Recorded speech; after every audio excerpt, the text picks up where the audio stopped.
ايوه كده. السلام عليكم ورحمة الله وبركاته. معاكم أحمد نجيب. النهارده عايزين نعمل فيديو عن أوضة العصافير المتواضعة، وهي بتاعت المتواضعة اللي أنا تعبت فيها على عملتها، وعايزين نعمل اشتراك في القناة ودعم منكم، وإن إحنا نوصل لأكبر عدد من المشتركين وأكبر عدد من المشاهدات واللايكات. فهوريكم وأعرفكم على كل نوع من العصافير.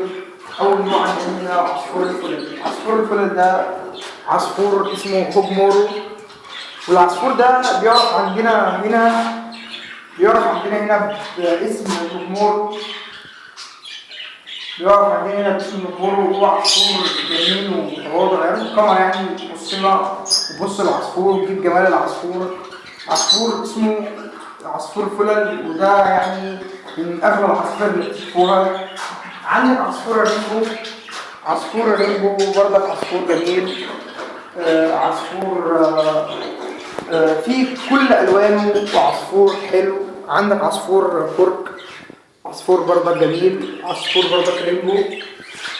وفي هنا عصفور ضفر، دي الزغاليل اللي كلمتكم عليها في الفيديو الاولاني.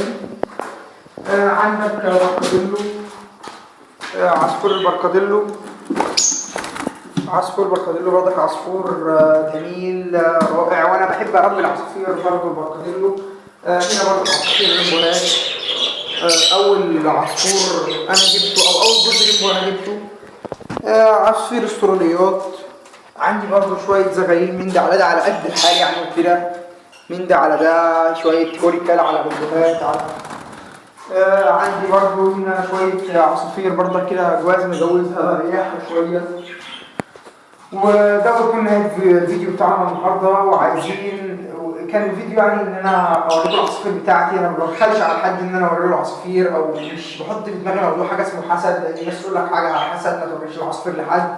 انما انا مش من النوع ده وسايبها لربنا. وعليكم السلام ورحمه الله وبركاته.